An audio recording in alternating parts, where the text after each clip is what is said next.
Then it's a group within the FAA, another story, determined that the workforce was too white, that they had concerted efforts to get the administration to change that and to change it immediately. This was in the Obama administration just prior to my getting there. Something the president said that I think bears reemphasizing, which is that when you don't have the best standards in who you're hiring, it means on the one hand, you're not getting the best people in government, but on the other hand, it puts stresses on the people who are already there. And I think that is a core part of what President Trump is going to bring and has already brought to Washington, D.C. is we want to hire the best people because we want the best people at air traffic control, and we want to make sure we have enough people at air traffic control who are actually competent to do the job. If you go back to just some of the headlines over the past 10 years, you have many hundreds of people suing the government because they would like to be air traffic controllers, but they were turned away because of the color of their skin. That policy ends under Donald Trump's leadership because safety is the first priority of our aviation industry. Thank you, Mr. President. Boy, oh boy, oh boy, oh boy, oh boy. So we got to talk about a bombshell story that I'm pretty sure will not be aired on CNN or MSNBC or ABC or NBC or any of these outlets that call themselves news, okay? Because they are propaganda for the Democrats. And anything that goes against the propaganda for the Democrats, they're just going to ignore it, which is why they're not going to talk about the fact that there allegedly is leaked audio of a DEI activist sharing air traffic control exam answers with minority candidates. Now, this activist by the name of Shelton Snow apparently is a very powerful figure within the National Black Coalition of Federal Aviation Employees. Now, this is important because if you guys recall correctly, we briefly spoke about the bombshell lawsuit against the government, the Department of Transportation, Brigada versus the United States Department of Transportation, involving air traffic controllers who were denied employment due to the fact that they were too white. Okay. And the reason why they say it was because of their skin color is because during the Obama years, okay, second term around 2013, 2014, you had major changes to the testing requirements to become a air traffic controller, okay? And the reason why they did this is in order to make the workforce less white, to expand diversity in hiring. So they got rid of giving preference towards candidates who went through the collegiate training protocol, right? So there's like a collegiate level course or study that air traffic controllers go through, right? If they want to become an air traffic controller. And that was used to prioritize screening candidates, right? If you had went through this protocol, okay, you had done all the trainings and stuff like that, you were basically the preferred candidate. So again, they got rid of that. They got rid of using that, okay, as their way of doing the initial screening. And they replaced that with a biographical questionnaire, okay, aka a survey to determine if a candidate is too white. And this push to basically weed out the too white candidates came from this organization, okay, the National Black Coalition of Federal Aviation Employees. They were kind of behind this push to have more diversity among air traffic controllers because the whites were overly qualified, right? They came from good schools and they tend to come from wealthy families, and that's a bad thing, okay, according to the Obama government and the DEI lunatics. So they essentially changed the hiring protocols, okay, the testing in order to screen out the white candidates. And this audio, which allegedly is from that time period, is this guy basically giving answers to the minority candidates to make sure they can get past that portion of the test, right? So that's what he got caught doing in this audio. Take a look. Washington Suburban Associate members, brothers and sisters, listen, it's been a really busy time for me these past 4 days. I know that each of you are eager, very eager, to apply for this job vacancy announcement. And trust, after tonight, you will be able to do so. I am asking that you give me another 15 or 16 hours. Allow me to go to work and come home, provide you with an email that will be extremely crucial in the opening stages of this hiring process. There are some valuable pieces of information that I have taken a screenshot of, and I'm going to send that to you via email. Trust and believe it will be something that you will appreciate to the utmost. keep in mind, we are trying to maximize your opportunities, and I'm doing the very best that I can with the time that I'm given.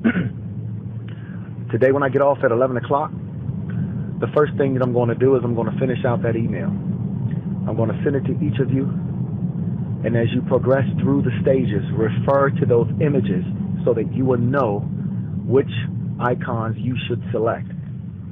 Now, I have a good mind to send it to one of my HR representatives first and give them the opportunity to sign off on it before you actually click it.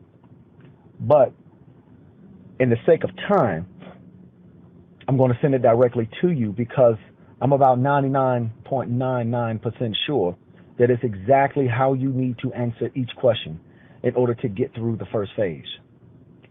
People have been getting rejection notices, and those rejection notices have been coming after about 24 to 36 hours after clicking submit. And I want to avoid that. So what we're going to do is we're going to take our time, and we're going to make sure that everything that we click on, and you're going to even have to go back to your resume and make some changes because one of our members and I have caught something, and we want to go back and we want to fine-tune those details. And I guarantee that will give us the very best feeling that we could ever get in applying for this job. VRAs, those that have received tentative offer letters, we want you to apply for this job anyway. Messages came back saying do not give the agency an opportunity to say they never gave you one. So apply for it anyway. For everyone else, stand by to stand by. Later on this evening when I get home, I'm going to finish those emails, and then I'm going to go back to planning for the Black History Month program. And then I'm going to process all new members' enrollment forms. And then I'm going to send out my emails to the managers of the FAA regional headquarters and thanking them for my visit. And then I'm going to get back to handling some important business for the VRAs. I think we may have an opportunity, VRAs, to do something that others probably would find impossible. I found that answer talking to people in HR. So give me an opportunity to do what I need to do this evening, and I guarantee after that you will be able to apply for this job. Thanks a lot. God bless. Yeah, so you see that, you heard that. Now, again, this is according to the Daily Mail, okay, that this DEI activist in this audio said that, hey, if you use the answers that I'm giving you, it's like 99.999% certain that these are the correct answers, right? This is going to help you get through the screening that was intended to weed out white males, right? That's what it sounds like this guy said in this audio. Now, we're going to read a little bit more about it, and you guys can come to your own conclusion about what's going on here. But let's get into it. A top DEI activist is caught on voicemail allegedly offering minority air traffic control candidates the chance to cheat in a make or break entry exam. Shelton Snow, a powerful figure in the National Black Coalition of Federal Aviation Employees, can be heard promising advanced access to test answers in a shocking audio clip obtained by dailymail.com. Now, there's been rumors about this audio clip, and it's finally surfaced to the internet, to the public. Quote, there are some valuable pieces of information that I have taken a screenshot of, and I am going to send that to you via email, says Snow, an air traffic operations supervisor based out of New York.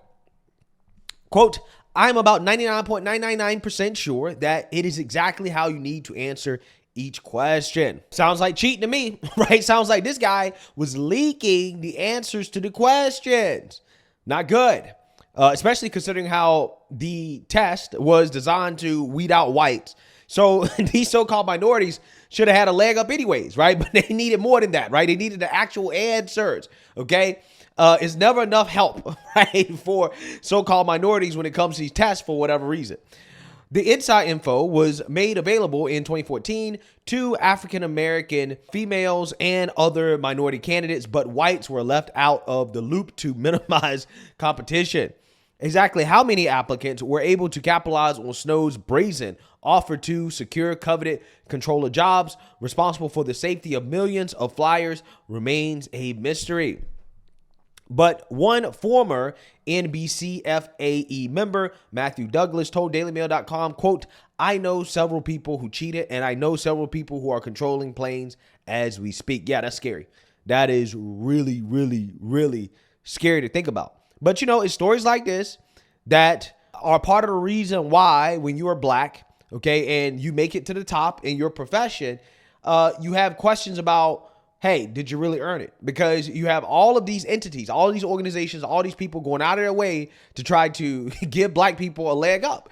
And, personally, I don't know what black professional would want to live in a world where people automatically think that you got in your position or in your job because of your skin color, right?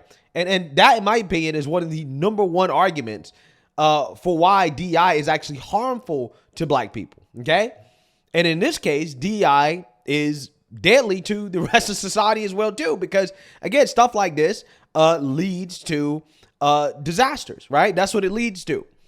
The voicemail comes to light as President Donald Trump vows to purge DEI, diversity, equity, and inclusion from U.S. aviation, among other federal agencies, in the wake of the deadly mid-air collision at Reagan National Airport in January that claimed 67 lives. Snow's message was recorded just weeks after the FAA announced the biggest hiring shakeup in its history during an Obama-era push to widen the aperture for women and minorities. As DailyMail.com exclusively revealed, the federal government agency had controversially replaced its peer-reviewed cognitive exam with a biographical quiz asking things like, how would you describe your ideal job, and classmates who would remember me as humble or dominant. Critics say the blend of multiple choice questions was designed to screen out elite, mostly white students from FAA accredited college courses who excelled in traditional aptitude tests. Nonetheless, it was proving incredibly tricky for anyone to pass, with a 90% failure rate when Snow decided to intervene. The then president of the NBCFAE's Washington Suburban chapter contacted members in January 2014 with a list of HR buzzwords to insert into job applications. These buzzwords will flag your resume, thereby giving you the advantage over thousands of resumes that may flood the system, he wrote. At a separate teleconference, applicants were urged to highlight their association with the NBCFAE, the largest employee association within the FAA. An agenda for the December 23 powwow read, quote, this is for us to know who our people are in the case that we have one of our own on the board. Quote, in the past, we've always had one and they share our enthusiasm. Can you see the strategy? It added, quote, we are only concerned about African Americans, women of every ethnic background, and other minorities, aka not white men, right? If you're a white man, they don't care about you, right? They don't care about hiring the most qualified people, even though, again, we're talking about the job of an air traffic controller. Okay, this is a critical safety job. They're like, nah, we don't care about that. Right? We don't care if you can actually do the job. Okay, we don't care about any of that stuff. What we care about is your skin color. We just want less white males. Okay, who cares whether or not people lose their lives in plane crashes? Right? That's essentially what the ideology was here. Okay. Quote, please ensure that you share this information with no one that is identified outside of that. This is to minimize competition. Snow went further in a voicemail teasing inside info that would prevent NBCFAE affiliated applicants from flunking the questionnaire. Quote, Washington Suburban associate members, brothers and sisters, I know that each of you are eager, very eager to apply for this job vacancy, and trust that after tonight, you will be able to do so. He says, quote, I am asking you, allow me to provide you with an email that will be extremely crucial in the opening stages of this hiring process. Quote, there is still some valuable pieces of information that I have taken a screenshot of, and I'm going to send you that via email. Trust and believe it will be something that you will appreciate to the utmost. Keep in mind, we're trying to maximize your opportunities. Yeah, so Daily Mail reached out to this guy for comment for his version of the event. And he says, quote, with all due respect, I have no comment. Please do not call this phone again. The push to diversify our skies began around the turn of the century when special interest groups started lobbying the FAA to adopt RNO, race and national origin, and gender conscious hiring. Controller positions have typically gone to military vets or standout graduates from accredited air traffic collegiate training initiatives schools who score highly on a rigorous cognitive test, the ATSAT. But the NBCFAE chiefs complained that the disparate treatment and underrepresentation of African Americans, citing a 2009 study which declared air traffic control the least diverse branch of the federal government. So therefore it must be racist, right? According to these people, right? It has to be racism. When in a 2012 barrier analysis suggested that the ATSAT was a problem for minorities, it was scrapped in favor of the biographical assessment under a 10-year FAA strategy to add, quote, depth and diversity.